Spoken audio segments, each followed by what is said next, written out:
ഐക്യജനാധിപത്യ മുന്നണി സ്ഥാനാർത്ഥി അനൂപ് ജേക്കബിന്റെ മണ്ഡലതല തെരഞ്ഞെടുപ്പ് കൺവെൻഷൻ കൂത്താട്ടുകുളത്ത് നടന്നു. ഹൌസിംഗ് സഹകരണ സംഘം ഓഡിറ്റോറിയത്തിൽ നടന്ന convention KPCC vice president advocate Jaison Joseph ഉദ്ഘാടനം ചെയ്തു. കേരളത്തിൽ ആരാണ് അധികാരത്തിൽ വരിക എന്ന കാര്യത്തിൽ കേരളത്തിലെ ജനങ്ങൾക്ക് ഒരു സംശയവും ഒറ്റ തർക്കം മാത്രമേ നമ്മൾ ഇടതുപക്ഷ ജനാധിപത്യ മുന്നണിയും തമ്മിലുള്ളൂ. ഐക്യ ജനാധിപത്യ മുന്നണി 100-ലധികം സീറ്റുകൾ നേടുമോ എന്ന ചോദ്യം മാത്രമേ കേരള രാഷ്ട്രീയത്തിൽ നിന്ന് അവശേഷിക്കുന്നു. അത് 100 എന്ന് പറയുന്നത് നമ്മുടെ ഗ്രാഫ് ഉയൽ എന്നതിന്റെ കൃത്യമായ സൂചനയാണ്. കഴിഞ്ഞ പ്രിയങ്കരനായ പ്രതിപക്ഷ നേതാവ് മൈൻഡ നമ്മുടെ പുതിയ യാത്ര കേരളത്തിൽ നടന്നിട്ടുള്ള യാത്രകളുടെ ചരിത്രത്തിൽ ഏറ്റവും കൂടുതൽ ജനങ്ങളെ ആകർഷിച്ചുകൊണ്ട് നടന്ന ആ യാത്രയിൽ കൂടിയ ജനക്കൂട്ടം സൂചിപ്പിക്കുന്നത് കേരളത്തിന്റെ മനസ്സാണ്. കൺവെൻഷനിൽ UDF മണ്ഡലം ചെയർമാൻ പ്രിൻസ് പോൾ ജോൺ അധ്യക്ഷത വഹിച്ചു. കഴിഞ്ഞ 10 വർഷക്കാലമായി കേരള സംസ്ഥാനത്ത് പ്രതിപക്ഷത്തിരിക്കുന്ന ഐക്യ ജനാധിപത്യ മുന്നണി ഈ തെരഞ്ഞെടുപ്പിൽ ഉജ്ജ്വലമായ 100 സീറ്റിന് മുകളിലുള്ള ഒരു വിജയമാണ് പ്രതീക്ഷിക്കുന്നത്. കഴിഞ്ഞ തവണത്തേക്കാൾ മികച്ച ഭൂരിപക്ഷത്തിൽ സംസ്ഥാനത്ത് ഐക്യ ജനാധിപത്യ മുന്നണിക്ക് അനുകൂലമായിട്ടുള്ള ഒരു തരംഗം ആരംഭിക്കുമ്പോൾ കഴിഞ്ഞ തെരഞ്ഞെടുപ്പിനേക്കാൾ മികച്ച മാർജിനിലുള്ള ഒരു വിജയം ഐക്യ ജനാധിപത്യ മുന്നണിയുടെ സ്ഥാനാർത്ഥി ശ്രീ അനൂപ് ജേക്കബിന് ഉണ്ടാകും. യോഗത്തിൽ UDF നിയോജക മണ്ഡലം chairman KR Jayakumar, block Congress president PC Jose, EM Michael, നഗരസഭാ chairman Reji John, Raju Panalickal, Sunil Edappalakkattu, Sibi Kottaram, MA Shaji, PC Bhaskaran, Baby Keeranthadam, NK Chackochan, Bobby Achuthan, Boban Varghese എന്നിവർ സംസാരിച്ചു.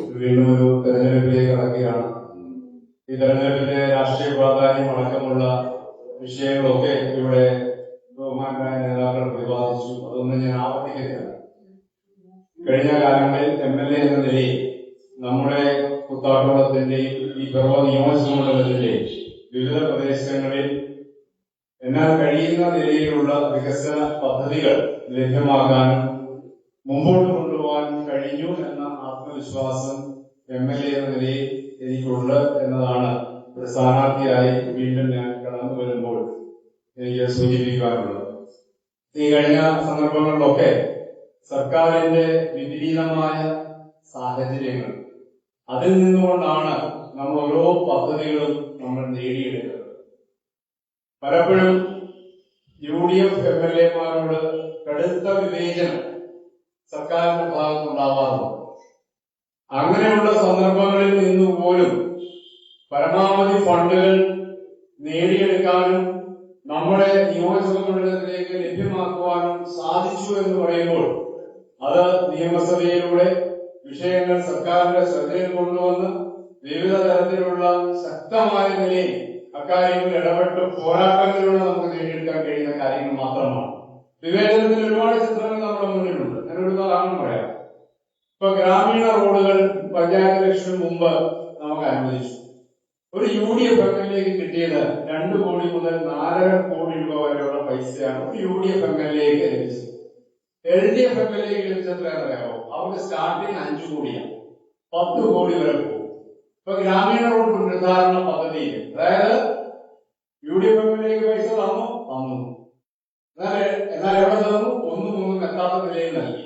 ഈ നിയോജകമണ്ഡലം 12 തദ്ദേശ സ്ഥാപനങ്ങളുള്ള കേരളത്തിൽ തന്നെ ഏറ്റവും വലിയ നിയോജകമണ്ഡലങ്ങളിൽ ഒന്നാണ്. അങ്ങനെയുള്ള ഈ നിയോജകമണ്ഡലത്തിൽ എത്ര ഗ്രാമീണ റോഡുകളുണ്ട്, എത്ര മുനിസിപ്പൽ റോഡുകൾ ഉണ്ടാവും?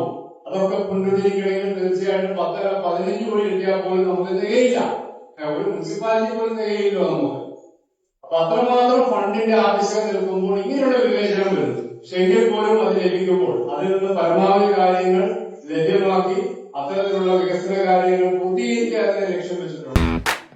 കാർ ആക്സസറീസ് രംഗത്ത് വർഷങ്ങളുടെ പ്രവൃത്തി പരിചയവുമായി കാർ എക്സ്പോ കൂത്താട്ടുകുളം ബാപ്പുജി ജംഗ്ഷനിൽ പ്രമുഖ ബ്രാൻഡുകളുടെ ആൻഡ്രോയിഡ് സ്ക്രീനുകൾ, recording camera, speaker, LED head ലാമ്പുകൾ എന്ന് തുടങ്ങി എല്ലാവിധ വാഹനങ്ങളുടെ key duplicating, key sensoring, remote key, central lock, power window, reverse sensor, കൂടാതെ വാഹനങ്ങൾക്ക് അനുയോജ്യമായ വീൽ കപ്പുകൾ, സീറ്റ് കവറുകൾ തുടങ്ങിയ ആക്സസറീസുകൾ തവണ വ്യവസ്ഥയിൽ ചെയ്തു നൽകുന്നു.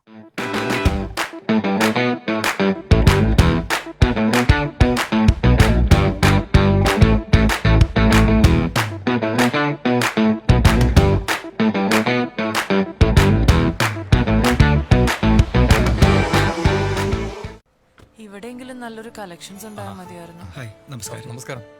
കുറച്ച് ടൈൽസ് ഒക്കെ വന്നത്. ഓക്കെ, വരൂ. എനിക്ക് നല്ല ഭംഗിയുള്ള വെറൈറ്റി ഡിസൈൻസ് ആവണം. പിന്നെ ഇമ്പോർട്ടഡ് ടൈൽസ് വേണം. ഓക്കെ. അതിനകത്ത് ഭംഗിയുള്ള സാനിറ്ററി ഐറ്റംസും വേണം. ഇതെല്ലാം വാങ്ങുമ്പോ ബഡ്ജറ്റും ഫ്രണ്ട്ലി ആവണം. ഇങ്ങനെയൊക്കെ ആണേലും നമ്മുടെ ഇഷ്ടത്തിന് യാതൊരു കോംപ്രമൈസും പാടില്ല. Sure sir. അതെ, കറക്റ്റ് സ്ഥലത്താ വന്നേ. യാതൊരു കോംപ്രമൈസും വേണ്ട. കറക്റ്റ് സ്ഥലത്ത് വന്ന ഒരു കോംപ്രമൈസും ഇല്ല. ഹൗസ് ഓഫ് ടൈൽസ് നിങ്ങളുടെ വീടിന് ആവശ്യമായിട്ടുള്ള എല്ലാ തരത്തിലുള്ള ടൈൽസിനും സാനിറ്ററി ഐറ്റംസിനും വിശ്വസ്തയോടുകൂടി സമീപിക്കാവുന്ന സ്ഥാപനം. House of tiles, Koothattukulam, Kochi.